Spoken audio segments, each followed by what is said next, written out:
Owen Cranny, if I could, for a couple of comments. I mentioned this when we talked to the consultant, but I think it's got missed. We actually have some trails indicated that go across private property, and I don't think we should be moving forward with that. People are actually trespassing if they're going to those locations on some of them. The Wilroy one and the CBC Tower site are two gated areas that you're showing trails across. At the very least, consultation with the property owner. But I can tell you, like, the mine site's not going to want you up there. Yeah. Right, and this was identified early on by some of the user groups that they are using those trails, and so that's why they're shown. I know, and you're saying no, but they are. They're breaking the law. Yeah, they are. And so the strategy identifies working with the private property owners to formalize those relationships. So that's why the mapping shows them there. Yeah. And the owner may say absolutely no way, but they also may say, let's have a conversation around what that might look like. So without the information there, we can't really even have that conversation. So if anything, the property owner should be aware that people are using those lands and act accordingly. It could be a matter of signage, but also educating the public that they shouldn't be going there. Yeah, I'm just confused if we send the wrong message by putting actually a map out that shows that location, if we're quasi sanctioning the event. Yeah, the information in the study isn't a marketing tool. It's a strategy. Yeah. So we would never put out anything marketing material that showed that unless we had an agreement with the property owner. Sorry, Florence, I just do agree with Owen. I don't think we should be endorsing that, within the study, just for liability purposes. Or have a note in it, even when council approves this, so they don't approve something that we haven't even approached the landowner yet. Maybe just so they're aware. These are available online now. I checked it. I read the maps today, and I just tonight turned it back on when you sent the update. I didn't get a chance to look at it and get a hold of you earlier. Okay, and that's definitely something that I can work on between now and the presentation to council, is speaking with the private property owners about an opportunity around formalizing the trail. And if I may, from a committee standpoint, I don't think that this is enough for us to delay moving this forward to council.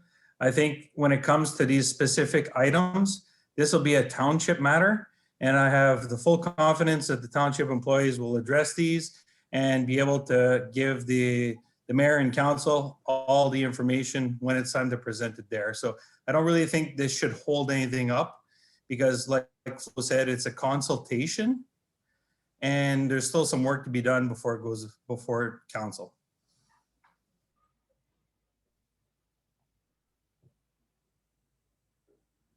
Florence, can I ask you, when do you plan on bringing this to council?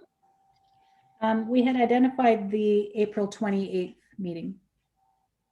Yeah, okay. I know that some people on the EDC board had the same kind of concerns as Owen has said. Had we checked with whether there was any active mining lands going on, or whether there's any kind of First Nations sensitive lands in our trails at all? Like, has this already been researched and checked? So we did have a meeting with Pick River First Nation with regard to the canoe routes. They have a copy of the previous draft final plan that was presented at the last community revitalization meeting. And because the new plan, the final plan, was only posted today, they don't have a copy of that yet. But we are working with Pick River First Nation, and they are in support of the canoe route. I have not heard from them with regard to any other sensitive lands or traditional lands that they may want to consult on. They haven't identified that. Okay, thank you.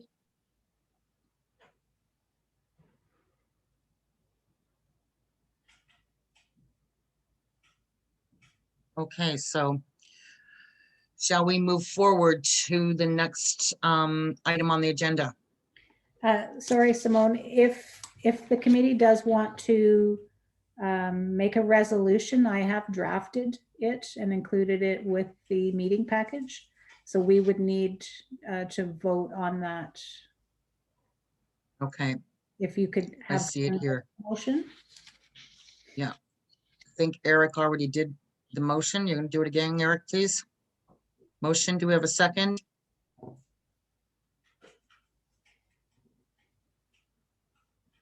Cody, I'll second it. okay. And all in favor?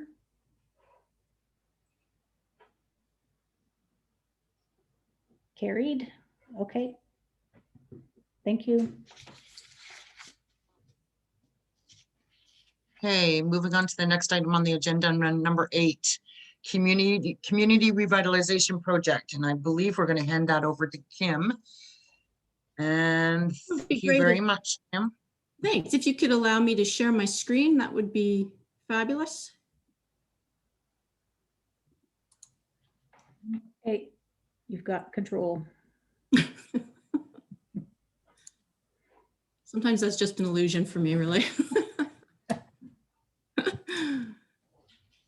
Okay, how's that doing? Can you see the front of the report? No, it just says Kim has started screen sharing, but, oh, there it is. Yep. Okay. And one thing I just wanted to ask Florence, is there anyone new on the committee that that wasn't at the interim presentation of the report? I mean, like, do I have to reintroduce myself? I guess I mean, I can do that and introduce our consultants, but I'm okay if there's, I'll if I just, know everybody. I'll just ask Karen. Karen, have you met Kim before? Okay, I'll just do a little spiel at the beginning then, if that's okay, if everyone could just bear with me for a sec. So my name's Kim McKee. I'm an architect with Form Studio, and I've been leading our team of consultants in the development of this community revitalization study. Our sub-consultants are down here in the right-hand corner, if you can see the hand circling the screen there. So we have KGS Group, which is our transportation network, or traffic assessment. We have AG Engineering, which is our electrical consultant. We have Plasma Quantity Surveyors, which is our cost consultant. We have Bain Smith Business Valuation and Consulting, and she's our financial analyst. And then also not on here is Northern Planning, and he is our planner and our CIP development. He's doing a CIP development, which is the Community Improvement Plan development. So we've had, I'm just gonna, now what I'm gonna do is I'm just gonna go through, this is the actual PDF of the draft final report. And I'm going to pick out some key pages to discuss rather than putting a slide deck together, because I think it's easier to reference people to the actual pages in the report so that we can talk about it. So what we've done, so obviously table of contents, what we've done is we've provided our executive summary for the study first up, of course, in the study. But what I'd like to do first is an overview of the components that we reference in the summary to make sure that everyone's clear on how to navigate the information in the report, just so that you can tie the project suggestions with the cost estimate, with the final conclusions that we show in the executive summary. And then I'll circle back. So I'll go through that. I'll go through the information, navigation of the information, and then I'm going to circle back to the executive summary at the end and discuss our conclusions. So in the table of contents, it's pretty straightforward layout. We have part 1 outlining the problem, part 2 reports on the parameters, part 3 provides the suggestions for solutions, Part 4 gives the guidelines for those solutions. Part 5 calculates the costs, and Part 6 gives conclusions. And then in the addenda, we have each of the consultant reports, which have fed information into the study, and those are the detailed reports. So all the detailed information that we're using to create our summaries are included in each consultant's report that are attached as an appendice at the end. So I'm just gonna skip ahead.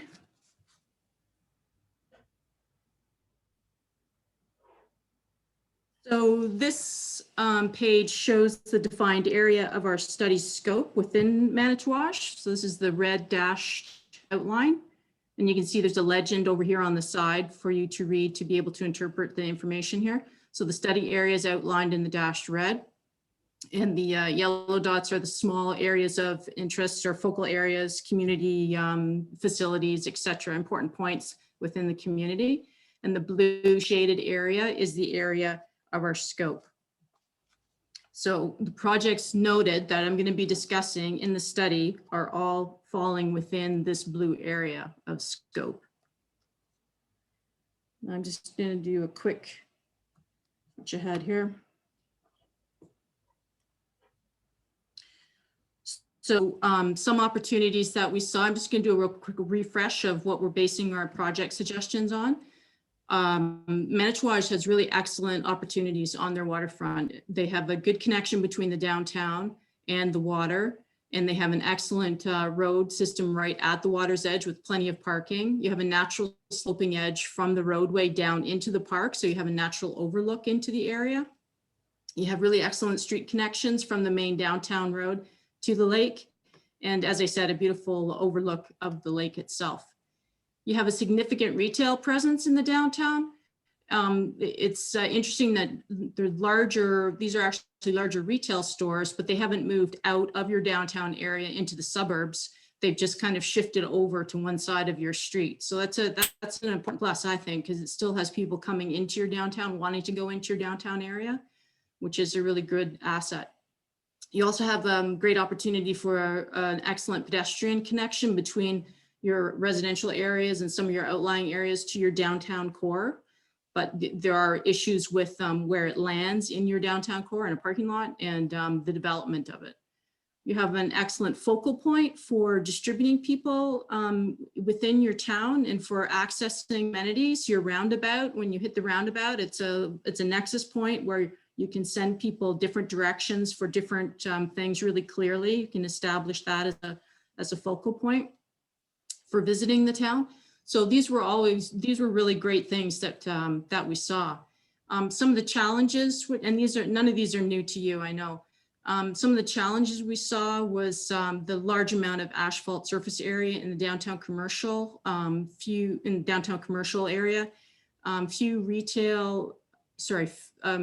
foot traffic amenities. So not a lot of street presence and developed street presence, because a lot of the street is devoted to cars and not a whole lot of crosswalks to enable people to cross adequately. The roundabout yield lane is backwards, and we have heard about that. So we just need to change the yielding to the center rotary lane. It's fairly straightforward fix. And as I mentioned, your commercial retail focus has shifted sort of to one side in the mall space in your downtown and leaving some of the older retail across the street a little bit. It's deteriorated a little bit on that side of the street, but it doesn't negate the fact that you have a really excellent opportunity for a downtown core area on both sides of that street. There's a huge sense of vehicle entitlement in Manitouwadge, and that people drive everywhere. They really do. Like every time I see that, I'm surprised. They'll drive across kind of lawns and then half curbs. It's like the curb isn't even there. So there's some definite issues with giving pedestrians the sense of safety and a definite space for them to walk and access the roads. We went over the vehicle emphasis and generally aging infrastructure. Again, this is not new to you. Some of the curbs, the roads, pavers, signage, etc., all need refurbishing, updating. And this is just additional couple of specific locations that we saw. So what we could see in the future, Prospectors Park has a lot of potential for an open air programming space, an event space, and using that space to get people into the downtown to use the retail areas and other amenities, probably restaurants and cafes, et cetera, developing down there. And so what we could see along that natural fall away to the lake is a really excellent opportunity for a seating ledge where you have barrier-free accessibility down to the lower grade of the park, which allows, well, barrier-free accessibility, but also strollers, some skateboarding if you can try and limit it, but skateboarding, and also anybody with mobility issues accessing the park area directly from your downtown. And then you can also use this amenity as a seating ledge. So not only can you use it as a stair to access down into the park area, you can also use it for seating, which can be used to view any events, the event space, the outdoor event space. And these are just samples of these particular facilities. So in the sample, we have an open air event space with a gantry for lighting and sound, et cetera, but it's entirely open air, not enclosed. And you'd be able to see the events from the seating ledge in the park and also from the downtown area because you do have that great overlook. Another thing that I can see in the future is a great pedestrian connection between the residential area into the downtown area along that path beside the municipal building. So instead of a sort of a path that's too sloped, that the grade is too steep, you could do a switchback ramp, which has a slope which is compliant with barrier-free accessibility, but also creates a nice planting edge you can see from the downtown, and also creates a good access for pedestrians from the roundabout down into the downtown area. So we can see an element like that. You have because you have a large number of parking lots in that downtown area, you have a great opportunity to revamp one into an open air market area by providing some electrical and some temporary canopies.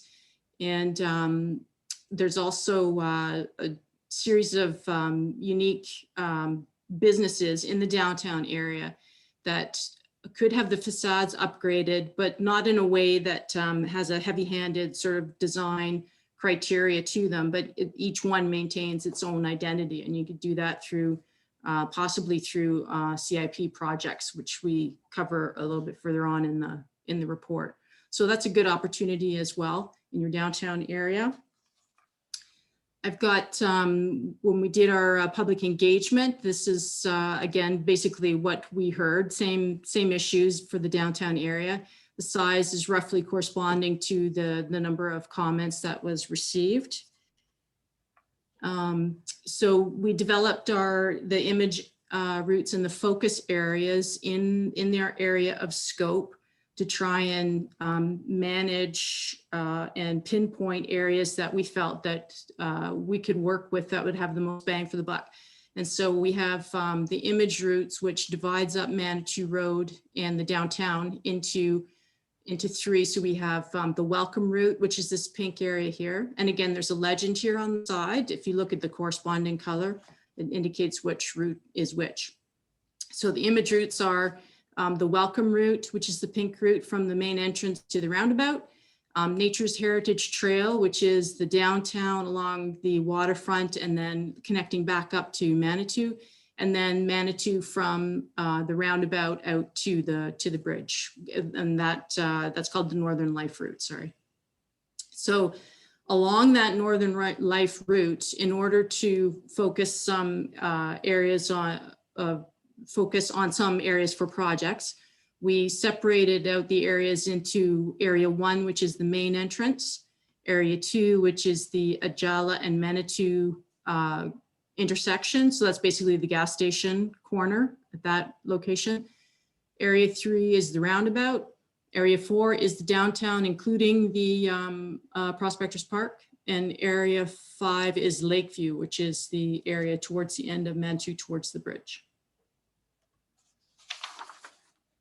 sorry, I know I'm speeding really fast through this. I'm just trying to cover a little bit to get everyone up to understanding the format of the study.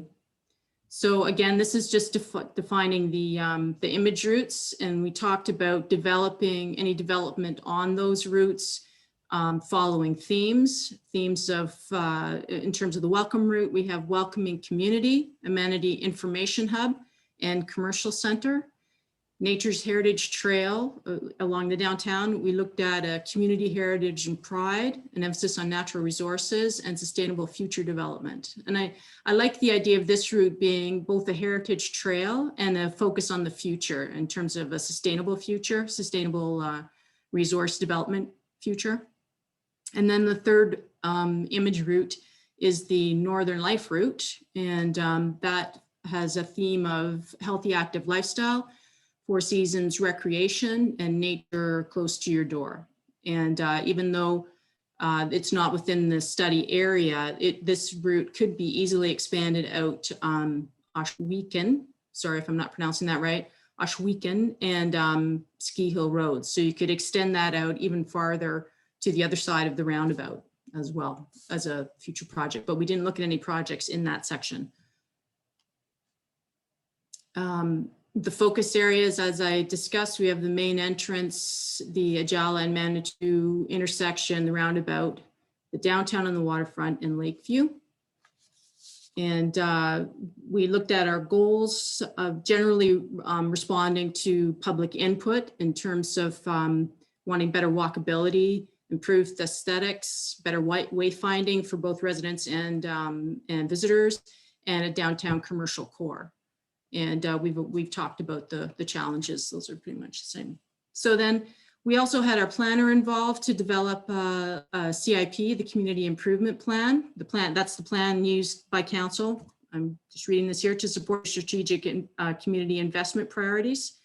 So these programs will support the projects that we suggest for the focus areas and the image routes. And they can be either private or public sector projects. Oops, sorry. So part 3, we're into the proposed improvements. So this is where we go to what actual projects we're suggesting. So the overview, here's the key plan of the image route proposed improvements. So this shows our area of the study, and then along the image routes, we show a project reference. So in the orange box here, again, I'm just going to call your attention to the legend here to help you read it. So these are the actual proposed projects. In the orange box, it's an IR, so it's an image route project, and it's a 2, so that's the reference number. So after the key plan that shows you where the project is, the following pages describe the actual suggested projects. So I won't go through every single one, but I'll go through a couple of key important ones to define what we've provided. So this is Manitou Road. This is a general surface upgrading for the entire road. So this is a very general project, which is costed as well in our cost estimate. This is a small project to remove a wood curb. It's more like a maintenance one. The pedestrian infrastructure and bike lanes. So what we've done is we've given you a proposed project with 2 options. So to improve pedestrian access, we've proposed option 1 would be an asphalt bike and pedestrian route to basically expand the existing Manitou Road to make use of the fairly wide gravel shoulder. So you'd have a bike route and a pedestrian route, asphalt bike and pedestrian route on the side of Manitou Road. And then option 2, replace and extend existing concrete sidewalks. So in this option, you have more concrete sidewalk, you have new and refurbished concrete sidewalk in option 2. And then just this describes the option, talks about where we would suggest crossings, pedestrian crossings, and just gives the recommended locations for those crossings. And just an example of the asphalt bike and pedestrian path, part of the active living corridor. Another project for the image route. So this is image route project suggested project number 3, and this was median definition, and this would be to separate Graham Drive from Manitou. And again, we've given you 2 options. We've given you the lower bare bones option of installing a wood median barrier in the existing swale in that location to effectively divide off the traffic between those 2 streets. And this isn't just an example of a typical wooden barrier with reflective tape, etc. And then you also have the option of providing a series of concrete planters within the swale. It's a different aesthetic, and of course there's a different cost, and we'll look at that when we get to the cost estimate. So there's 2 options for that project as well. We did sort of like a high end, low end kind of review so that you can compare.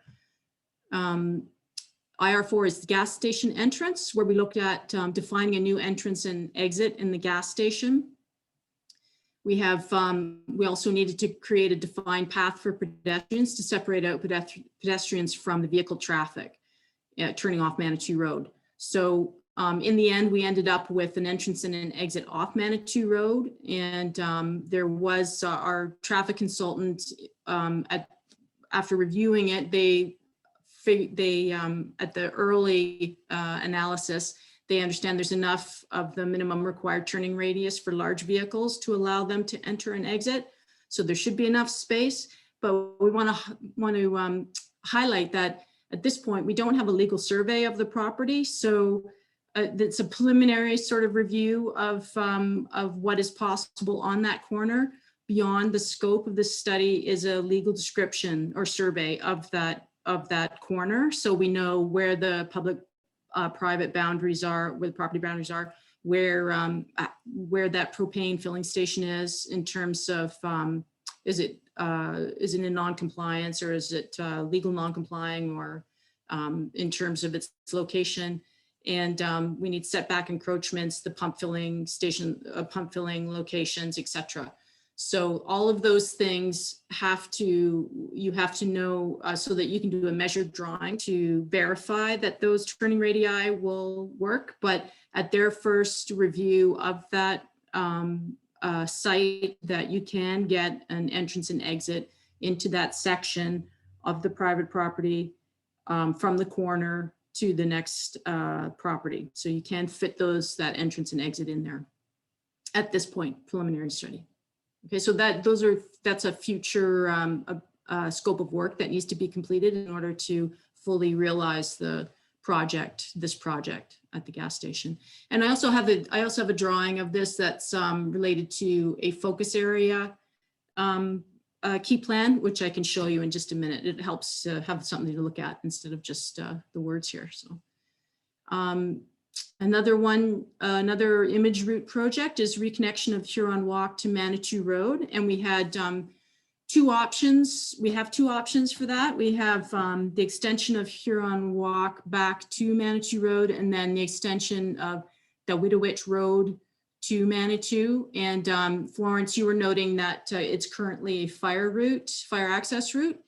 And while not ideal, the fire access routes do have to have a particular width. So you'd be able to use it as a road, but it may not be your best option. So we've shown both connections, the extension of the Widowitch to Manitou and also the extension of Huron Road. We costed one because they're almost identical in costs in terms of creating that project. So the requirement would be that Manitouage select which one that they feel that they want to go with. So the costing's included. We can do the analysis of it. We have done the analysis of it, and it's the choice of Manitouage as to which one they feel they want. So again, I have a drawing of that in the downtown area that will show that. And then other image route projects are general upgrading of the roadway signage and some approach signage between the main highway along 614 before you come to Manitouage as a kind of process to indicate process to visitors to Manitouage. In the focus areas, we have the key plans. So this is focus area number 1, main entrance. This is the key plan. Again, the suggested projects are shown in the orange boxes with FA, which is focus area, and then 1-1, which is the project number. And then in the following pages, we have a description of the project, a sample, and any other kind of indication for the guidelines, which in this case, we have a sign type 1 for the sign guidelines, which are further on in the study. This is focus area 2, which we were just talking about in terms of the entrance and the exit to the gas station. So as I mentioned previously, you need a legal survey to determine the actual physical boundaries so that we can do dimension, or that your designer can do dimension drawings to locate these entrance and exits appropriately, make sure that the pumps are located adequately, and that the propane fueling station is located. And we also show reference to an image route project, image route 3, New Swale, because this swale runs a lot longer along Manitou Road, and this focus area study is just on this one. This group of projects is just in this focus area. So got the key plan, and then afterwards, whoops, we have the project description. Pedestrian vehicle separations, signage and wayfinding, landscaping, etc. Focus area 3 is the roundabout. Here's the key plan. Again, there's the legend that defines what the lines are, and also the orange boxes with the projects. So we have reconfiguring of the roundabout, some re-signing of the roundabout to do the proper yield to the center rotary. And then we have additional crosswalks. We have the cycle and pedestrian asphalt area, and new ramp to the downtown area. I think that was it for that one. So again, we just do a description of the project, focus 3 areas, accessibility. We did, we included in this group of projects a potential project called the town name sign, which is brand focus element. So that's 3.3, and this would go in the middle of the roundabout. And I just wanted to reiterate that the projects here are schematic and conceptual. When we do these schematic designs, it's just to represent what a possibility could be. You have to go further in the future and develop the design more in order to realize construction. And also, one thing that I should mention is that when using a word that has a Indigenous basis, such as Manitouage, if you are going to break it up, or if your designer is going to break it up and move it around, you need to just run that by elders and get approval of elders if you're going to manipulate a word like that. So the intent of this brand, of the brand sign, is to create a selfie opportunity and to create a name brand for the town. In this case, Manitouage is divided into 2 just to give it a different aesthetic. And the U is in, it's you are here, and to, as I said, just to create a little bit of an edgier aesthetic to a sign. So in the signage guidelines, we have a scaled kind of image of perspective of it that can give you an idea of scale. But these are fairly large installations, and it would be in the center of the roundabout and would require some reconfiguration of the lighting and the street lights on the roundabout to realize this this design. So we have improved signage, etc. The next focus area is focus area 4, which is the downtown and the waterfront, including Prospectors Park. And I just wanted to point out that here is image route 5 that I was just talking about before. So this is the connection, or the extension basically, of Huron Walk to Manitou Road. So you would reopen this section of road to allow traffic to flow at this intersection either way on Manitou Road. There was also discussion about putting that same connection at this location. So either or, as I said, we have it in the cost estimate. So the cost estimate includes only one extension. So the intent being that you would select one of these locations, but there's nothing to stop you from Manitowoc from doing both extensions if that was thought to be a priority. We have one extension from the downtown area to Manitou. And that is Dawidowich here in between these two big box stores. In terms of the Prospectors Park, we have this is the location of the open air events facility. The image that I showed you with the gantry, et cetera, before, we consider it would be in this location. We have the seating stair in this location. We have a public washroom sort of equidistant between the event facility and the boat launch. And again, this is shown as conceptual and it's not even actually to the point of schematic. It's really conceptual design. There's nothing to say that your seating ledge can't be, you know, like at this location here and your event facility here. So just to give you an idea, they're like placeholders for projects in the future, but it does not limit you to absolutely putting the exact facility right in this location. The idea is just give an idea and give enough information to our cost estimator so that they can give us an idea of costs relative to that type of project.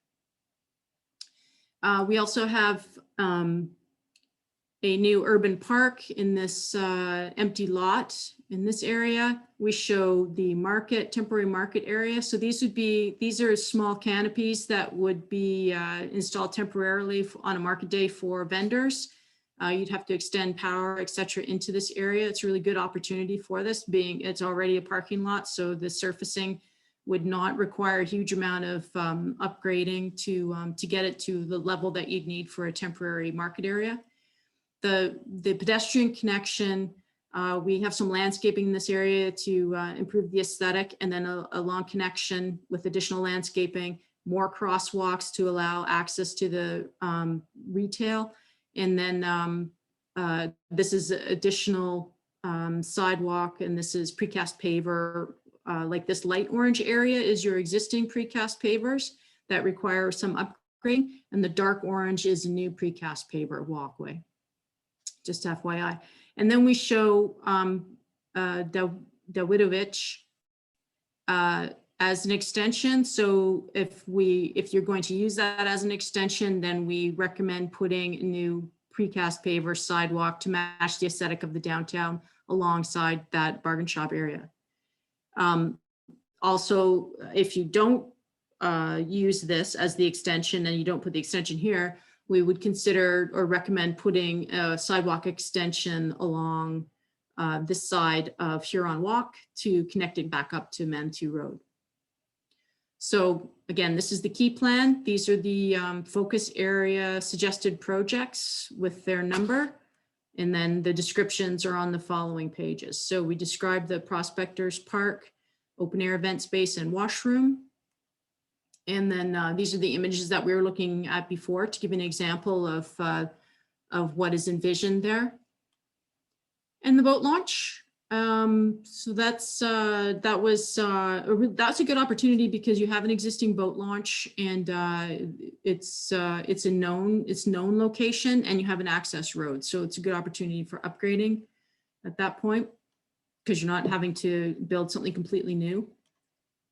We have downtown signage, wayfinding, and street lighting. So this is just in the downtown area. And we considered your existing, we did a review of your existing light standards. And the concept was to remove any abandoned banner attachments and clips and then clean them and either paint or clean the residue off. And then you could put hanging banner signage on the existing light standards, and then also increase the number of light standards by installing new ones that match the specifications of your existing light standards. Because if from electrical, he didn't think that they were in too bad condition. So the lowest cost would be to reuse the existing, but you could also, for a higher cost, you could replace the existing light standards and add additional light standards for street lighting in the downtown area. But we have costed the reuse of the existing. oops. Discussion of the murals, the facade improvements, and the Huron Walk canopy. And the canopy, you could do a site built, which we have an example here that we actually did in Terrace Bay, or you could use a pre-manufactured metal canopy, which for this location may be better, maybe better economically, because then you only need the footing, and then you can have this transported to site, and then it'd just be just assembled basically on site, very short time for assembly, and it just bolts to the base that you've already installed there. So 2 options for the canopy, and we show the canopy in a certain, I think it's 4 different locations in the downtown. These are nice because you can gang them together and do like a sequence of them to create a longer canopy, or you can have them just as almost like just larger than bus shelter size. So it's kind of flexible that way in terms of where you want to locate them. Solar lights would be nice under those too. Yeah, you can get them with the light. You can get them wired so that they have, so that they can be lit up. Again, the new walkway down into the downtown area beside the municipal building. We've talked about that. The nice thing about that is that it creates those landscaped areas that are aesthetically pleasing from looking back from the downtown area beside that parking lot. And it's also landscaping, so it's not hugely expensive, although there are maintenance costs. We show what we call an urban pocket park, which is a very small park inserted into an urban area. I like this one because it's sort of a high-end development of an urban park, but this one shows a local park, a community garden within the urban pocket park. And there's a really great location for it off, as we show on the plan there, off Barker Street. Because you can walk through that to get to Prospect Park. Sorry. So it can be integrated nicely into your downtown. You have some nice seating, some nice pedestrian amenities, and then also you have direct access to Prospect Park. Sorry, through there. Again, this is just a description of the bike route and the open air farmers market. Ooh, sorry.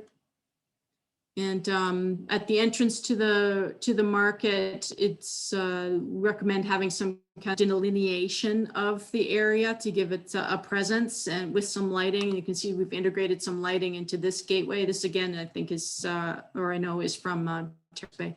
So there's some lighting integrated in that. There's some down lighting in this area up here. So, and then you would need to extend lighting into the area for each of the temporary market stalls. Yes, pedestrian infrastructure, sorry. So focus area 5 is Lakeview.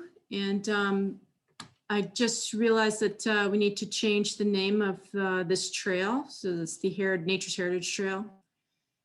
Again, key plan, basically, there's signage. We have the pedestrian and bike asphalt corridor, and then some new signage, and then the trail, which the intent would be that it would be integrated with your trail report in terms of development of the actual trail and the programming on the trail.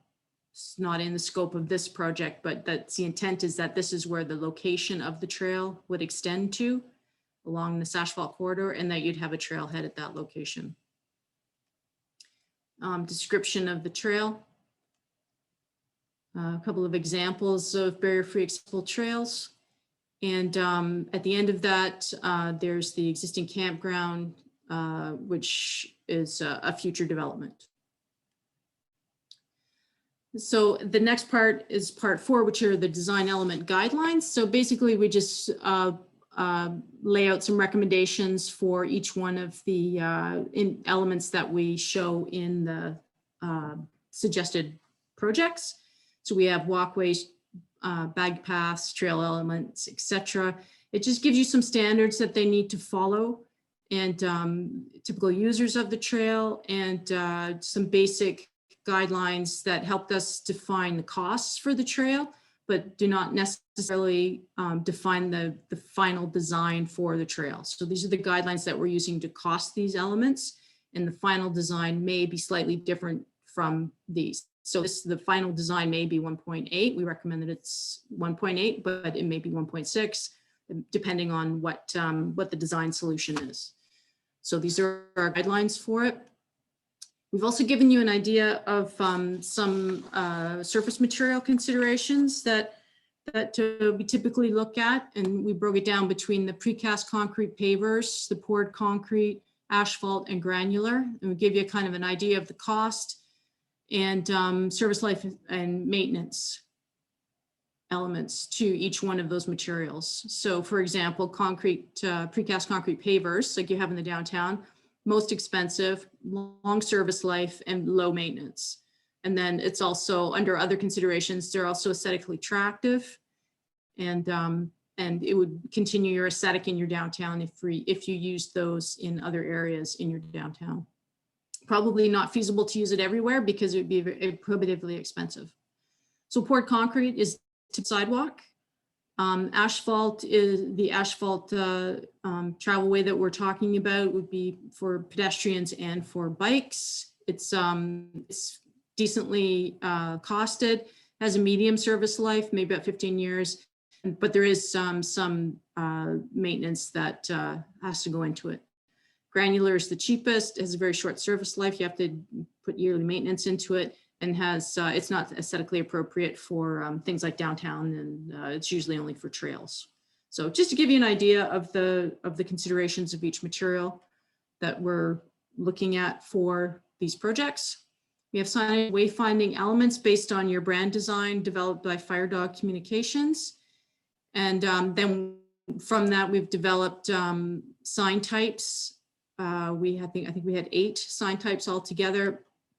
We describe the purpose of the sign, the information that should be on the sign, any other elements, key elements to the sign.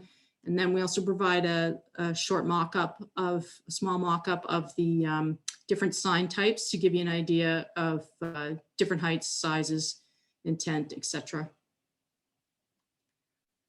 Again, this is the brand sign. So we put this out there with the caveat that it needs to be reviewed with elders in terms of the usage of an Indigenous place name. So just to give you an example, or to give you an idea of the size of the sign, like they're fairly significant installations. And the intent would be that this one would go in the center, or that the town sign would go in the center of the roundabout to be used as a backer for a selfie from the outer area, not from the interior area of the roundabout. And then we go into just some guidelines for products in terms of street furniture and the canopy and the pavers. So benches, the canopy. And then we go in using all that information. We developed our probable costs for each of the projects. Here's our probable costs summary chart. And these notes are explanatory notes for the chart. Each column, so this column, is the image route projects. So this grouping, image routes, these are the IR projects. So if you go back to the key plan and look up the number IR7, there'll be an IR7 with an arrow on the key plan, which will show you the location. And then in the pages after the key plan, it'll have the description of the project. So this is the project. This is roughly the name of the project. Other reference for the focus area projects, you have the image route project reference. So for example, that corner, I can't remember which one it was, the gas station entrance IR4, that also shows up in the focus area number 2. And there's probably a reference along here. CIP refers to the community improvement plan, and those typically will have no dollar value associated with them because the scope of the project is not definable for the purposes of this cost estimate in order to give you a value for those. So you'll see that like facade improvements, for example, facade improvements, and particularly for the trail development, the interpretive trail development, and the campground development, there's not enough information at this point in time at the level of this study to provide adequate scope for our cost estimator to understand how much this project could cost. So that's why there's a line in there. It's nil. We don't know. We can't know those costs at this point. Could be small, could be huge. Depends on the project. It depends on the design and the design solution. So the Class D estimate hard costs are construction costs. And this includes a location premium and a percentage, what they call contingency percentage within that cost.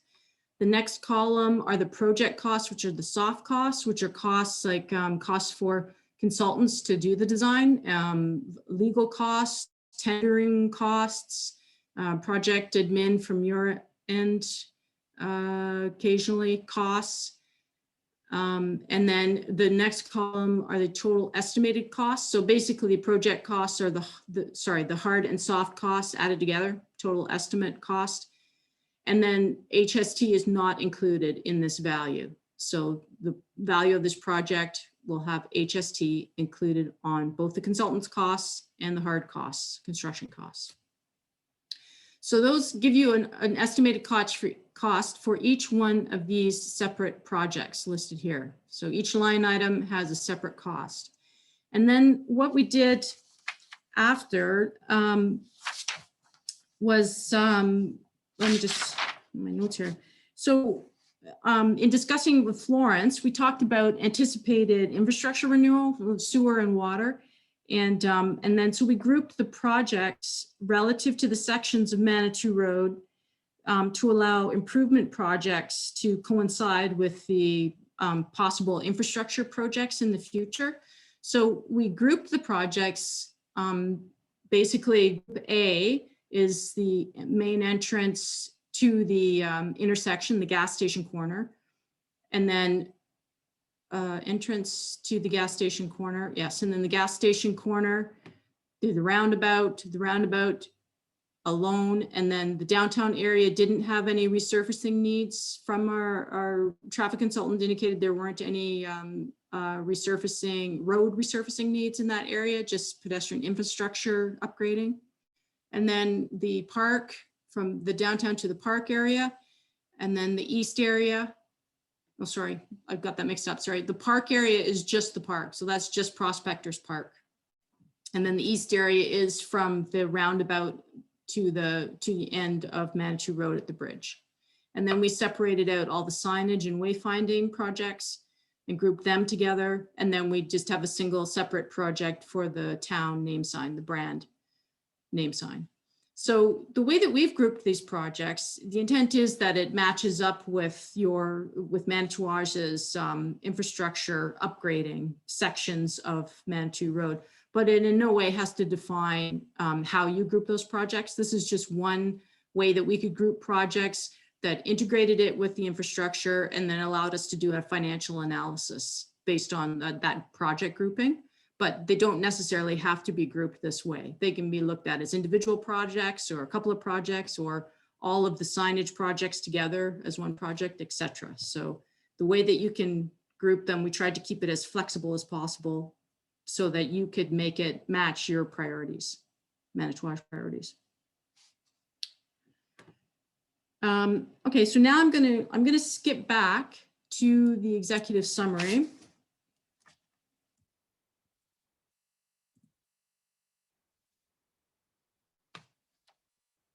And so the executive summary, it shows the integration of the financial summary of the suggested projects, the project impacts, and the CIP implications.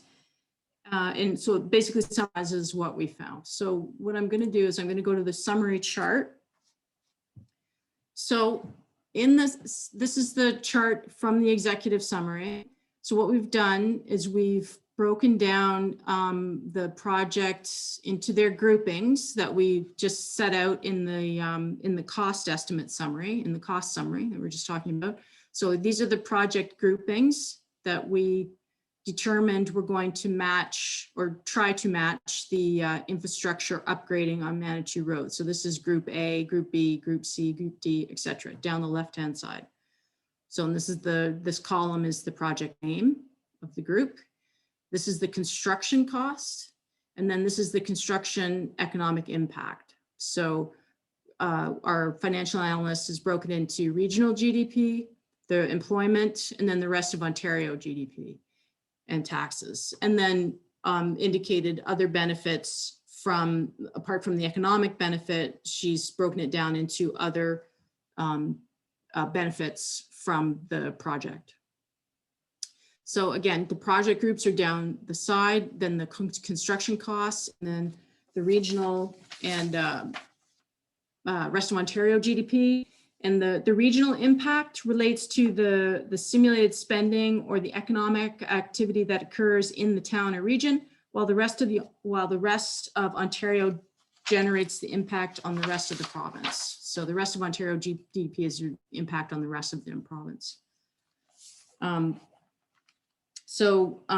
For every example, for example, if one is purchasing materials, the materials aren't sourced 100% from the region. The raw materials come from somewhere and the product is manufactured somewhere else, etc. Therefore, economic activity isn't limited to the region. It affects all the regions of the province as well. So in this chart, we go through all the project groupings through to H, the brand sign. And then for, again, for the individual projects, you need to go back to the key plan and look at the project description, and then you can go to the cost summary to the same number, project number, and the cost summary will show you that project cost in its own line item. And for the full construction costs and a methodology of our cost estimator, you can refer to the PQS Class D cost estimate in the appendix. And then for the full financial and benefit analysis, DBS Business Evaluation has their business case report in the appendix as well. In terms of the economic impact of CIP investment, she used it economic impact of $25,000 in incentives. And she broke it down into low, medium, and high.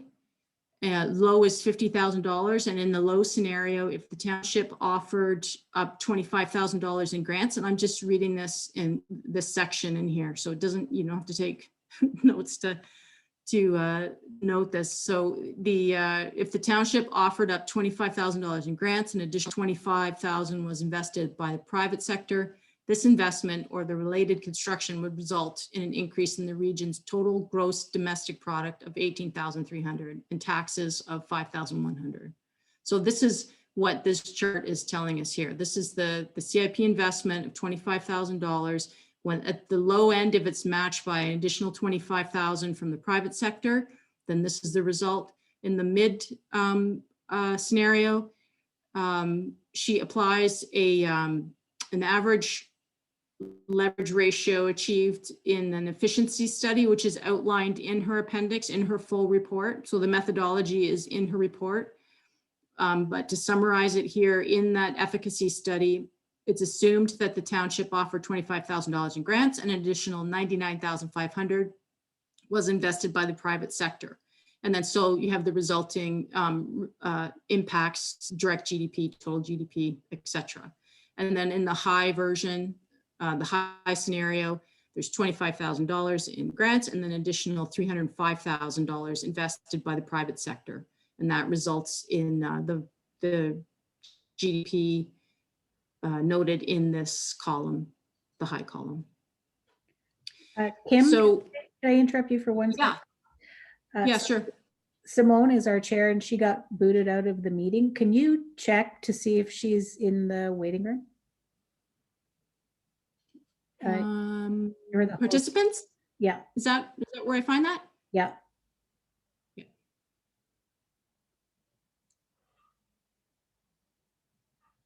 She's good to go. Okay, good. Thank you. Should be. Carry on. No problem. Mhm.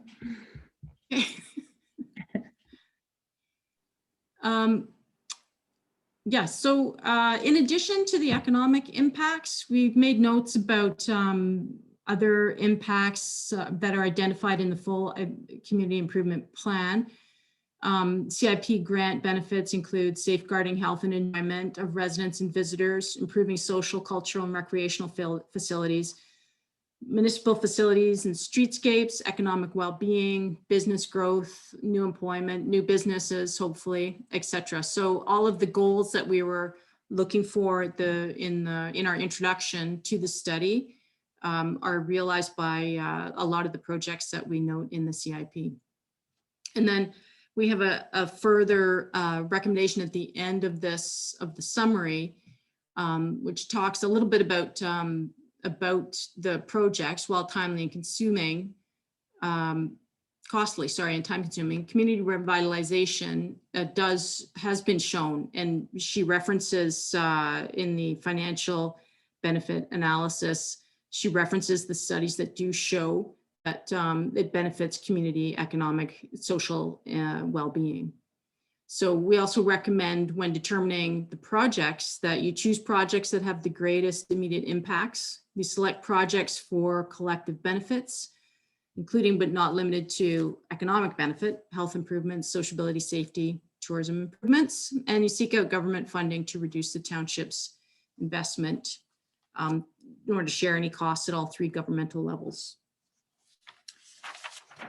So in addition to that, I think what I would do is just say in conclusion, I got a lot of ums in there, excuse me, that the revitalization projects studied here involve long-term projects with many stakeholders and some competing interests. Coordination of the projects with municipal infrastructure renewal projects and phasing is critical, and the CIP project, sorry, is critical to the successful implementation. Individual projects have been grouped together. However, the groupings are flexible and not intended to limit development or prioritization. And further architectural, engineering, landscape design, signage, trail, and other specialty design will be required to take the the proposed improvements beyond the schematic design level shown here into construction and full realization in order to provide long-term positive impacts to Manitowash's economic and social well-being. And that wraps up my lightning speed summary of the report. And I'm wondering if anyone has any questions.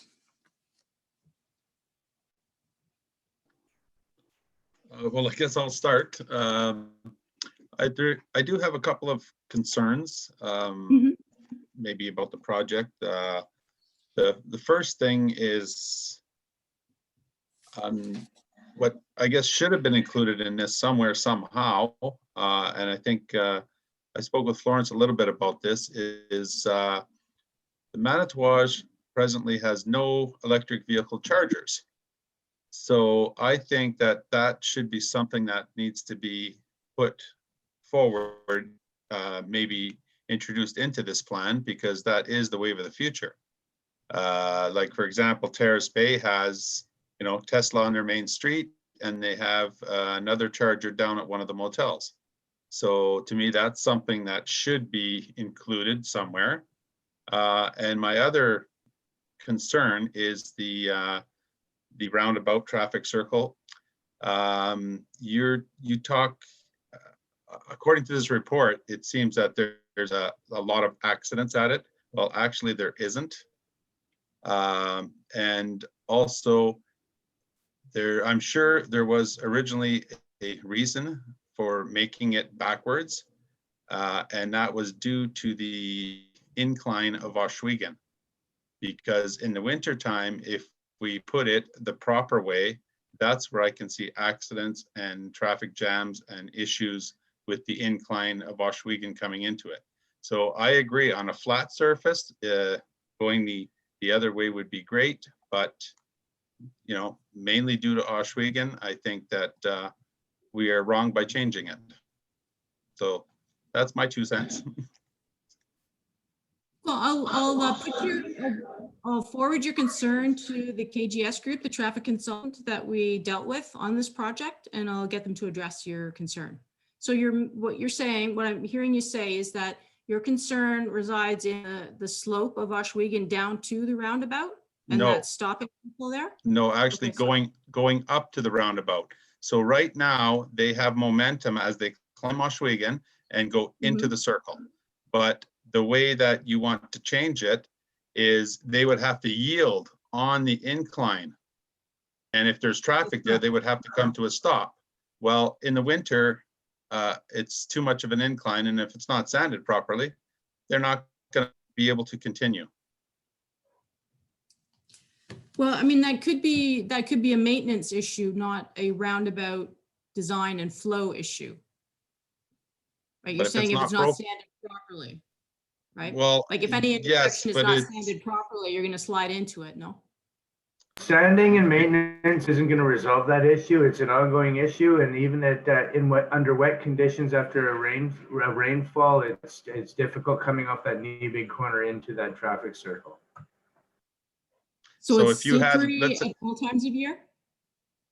well, let's say if you had a transport that had to stop on that hill, or a local with a big RV, when he goes to take off, they could roll back because they had to stop on an incline, or they could just not get going if it's wintertime.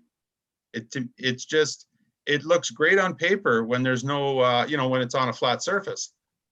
So that's why, I think that changing something that's not broken right now is not a good thing to do. Well, as I said, I'll forward the concern to our traffic consultant, but to be honest, this is the first time I've heard of this concern to it. And part of our scope to start out with was the need to reverse the direction of the roundabout because it was not considered correct. And actually our traffic consultant doesn't consider it correct. So I hear what you're saying about it looking good on paper, not taking into account of the scope, but at that I'll forward it to them and see what they have to say. Okay.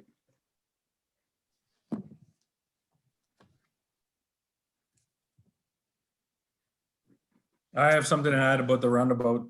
It's happened Sure. twice in the past 2 weeks that there was people from out of town in the roundabout and they don't know how to use the roundabout because it's not like any roundabout anywhere else. So I agree with Jim. That slope coming up the hill is a problem, but having the roundabout reversed is also a problem. So I don't know what the solution is, but anyone who comes in from out of town visiting here, they shake their heads and they're like, what is this, right? Because it's So, backwards, yeah. It is. Yeah, but it's just, But that's that road signage. is a problem though.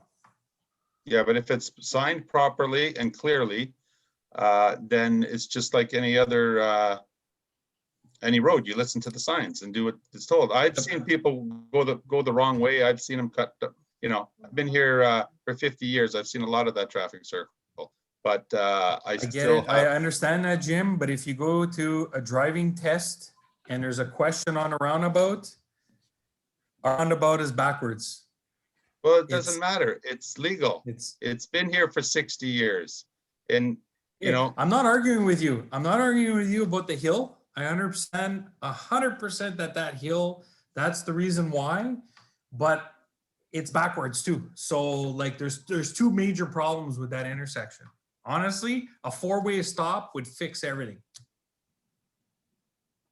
Like, I agree, either a four-way stop or a traffic light where the traffic on Oshwegan could come up to the level ground and then have to stop. yeah, I agree. But other than that, I say keep it the way it is.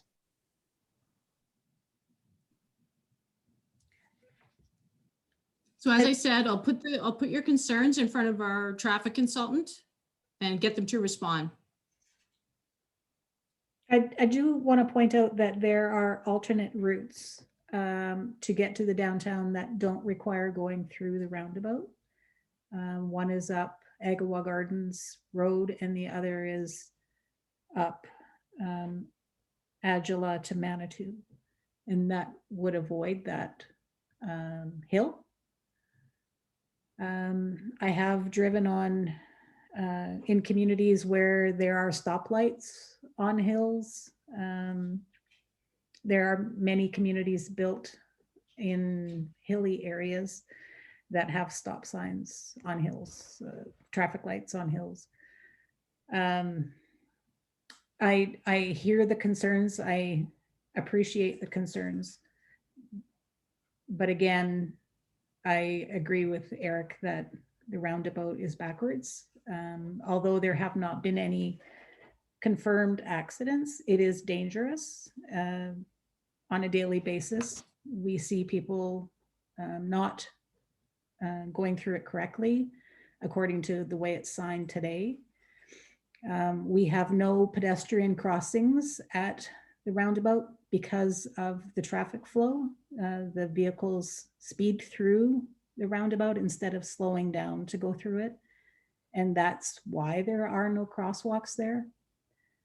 And if we want, Actually, Flo, there is a crosswalk there. it's There is a crosswalk from the rec center right across to Yeah. the other side of the township, main office. in the summertime there is, but in the winter that crosswalk is not maintained. It's further Okay. over by at the end of the rec center parking lot is where people cross.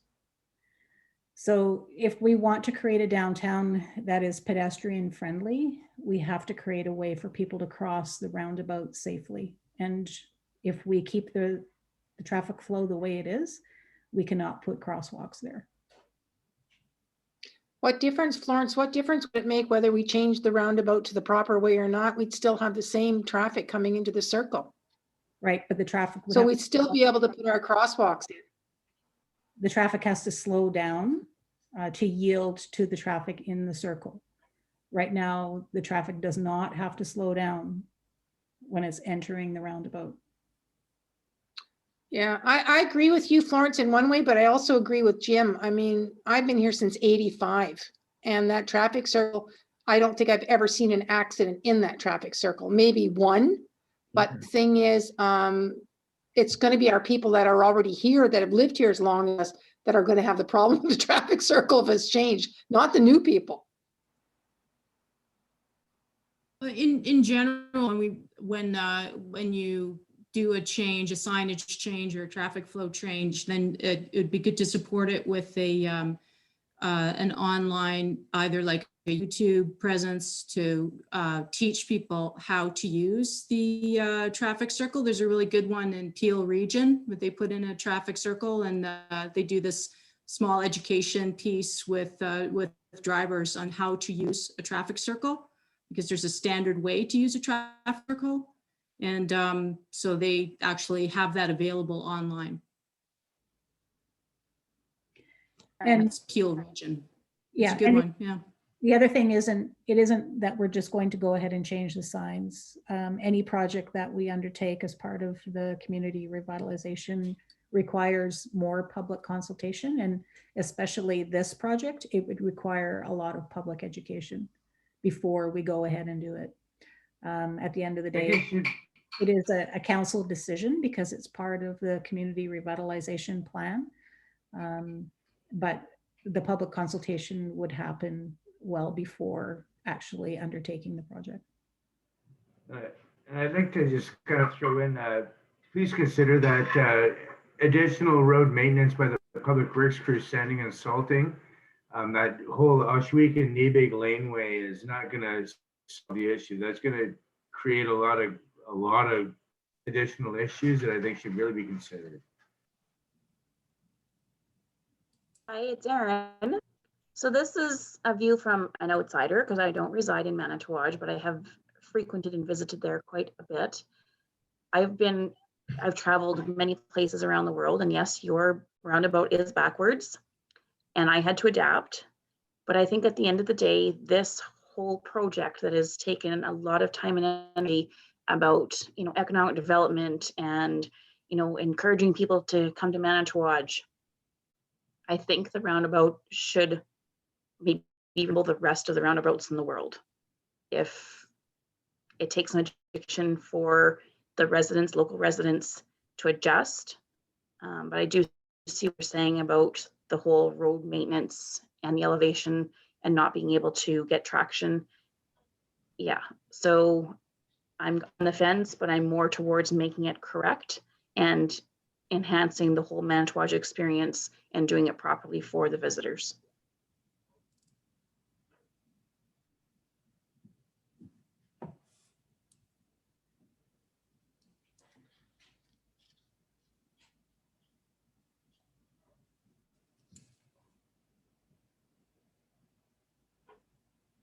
Well, any more comments or concerns or questions, anybody?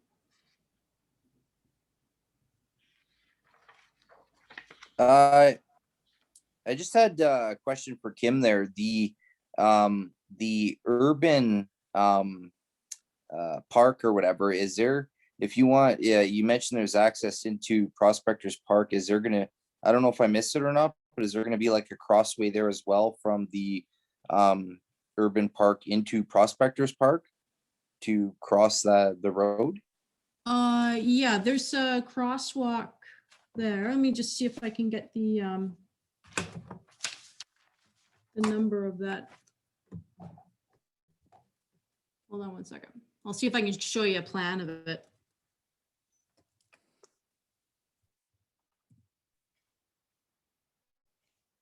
Overshot.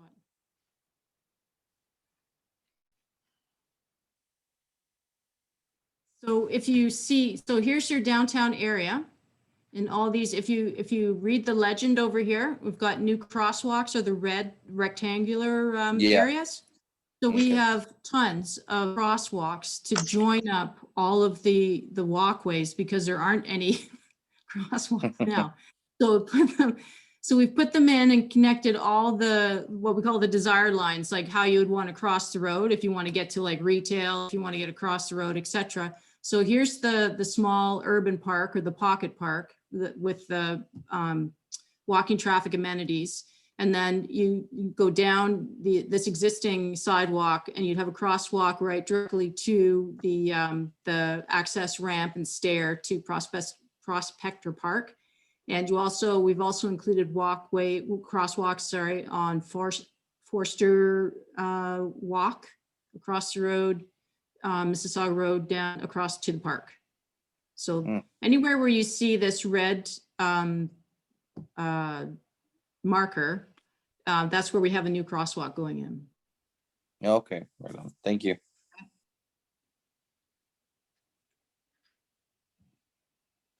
Anybody else have any more questions in regards to the plan?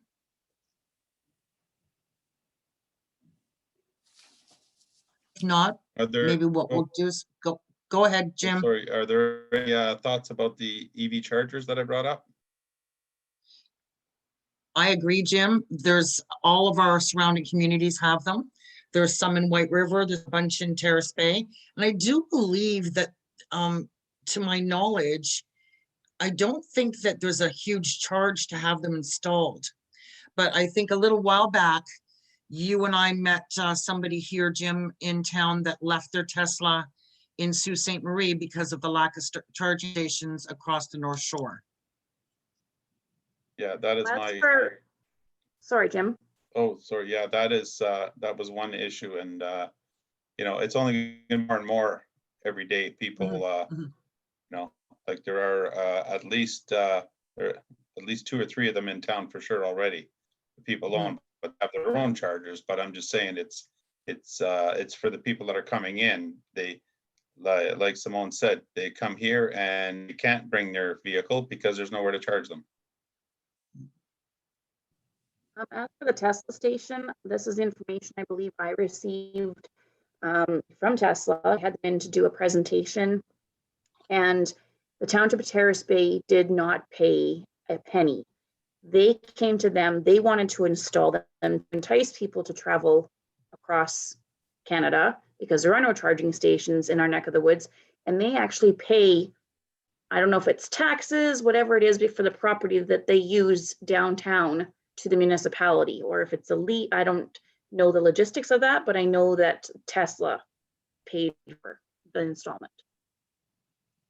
And Aaron, in Terrace Bay, you see the Tesla, and I believe there's a different brand completely in White River near that gas station right on the corner.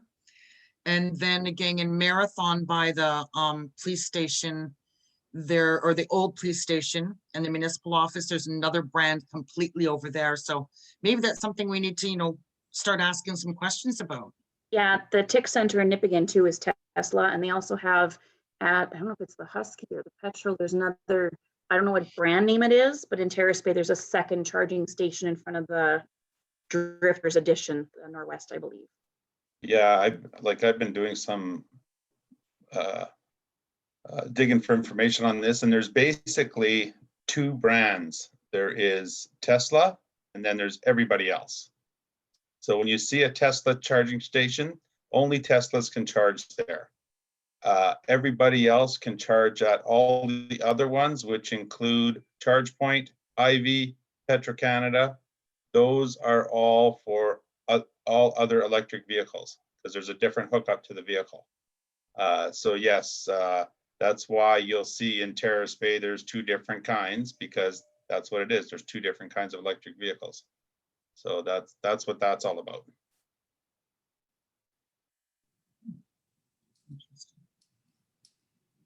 Anybody else have any more comments on anything we've been discussing? If not, I guess we'll move forward.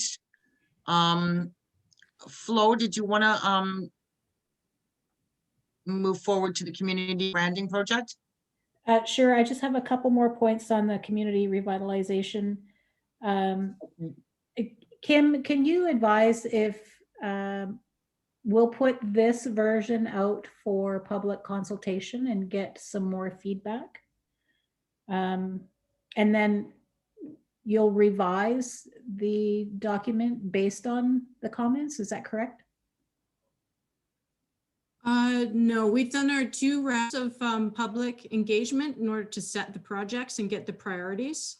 So the intent was to integrate any comments that we have from the steering committee, from this committee, into the draft final, which I'm showing here, and then revise the draft final into the final submission. Okay, so what I'll do is I've got this version of the document on My Manitouage, which is our public engagement website. And so we'll put out some survey questions to the public and get them to comment. And then at our next community revitalization meeting, we'll have the committee members make a resolution to present the document to council at the May 12th meeting. So those are our next steps.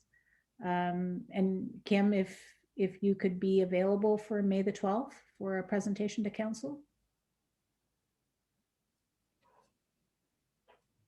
Can I get back to that on that, Florence? I just have to check. My intent would be that yes, but I need to check my calendar and make sure. So my intent would be, yeah, I could be available. Okay, great, no problem. So Okay. for the members, that's the next step. So for a few more weeks, we'll have members of the public comment on the plan. And then that information will be presented to council with the report.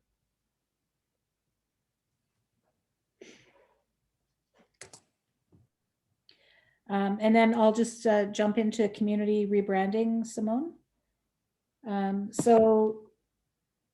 I'll move forward now with the design for the banners.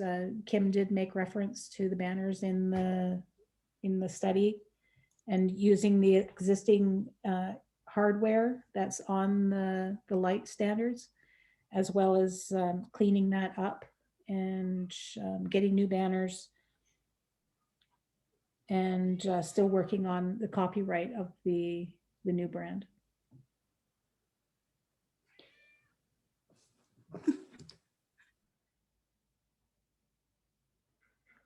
Do you want me to jump into the next one as well?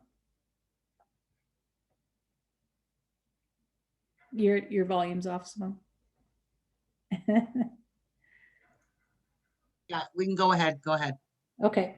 And so the next council meeting, April the 14th, we have a presentation from Think Design, who are giving a presentation to council on the Recreation Parks and Facilities Master Plan. April 28th council meeting will be the multi-use trails master plan presentation. And then the May 12th council meeting will be the community revitalization plan. So 3 large projects coming to council over the next 3 meetings.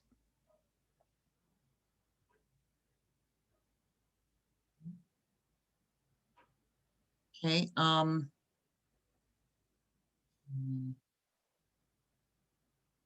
okay, I guess we can move forward. Our next meeting date we've got scheduled for, no, your next meeting date, May 4th. Okay. Anything else to discuss, anybody? No, doesn't look like it. Okay, then we can move to adjourn. Bye, Kim. Thank you. Everybody, thank you. Night, I'll everybody. Thanks, move. bye. Cody seconds. Thanks. Yeah, Cody Thanks, second. Cody. Bye. Thanks. Good night.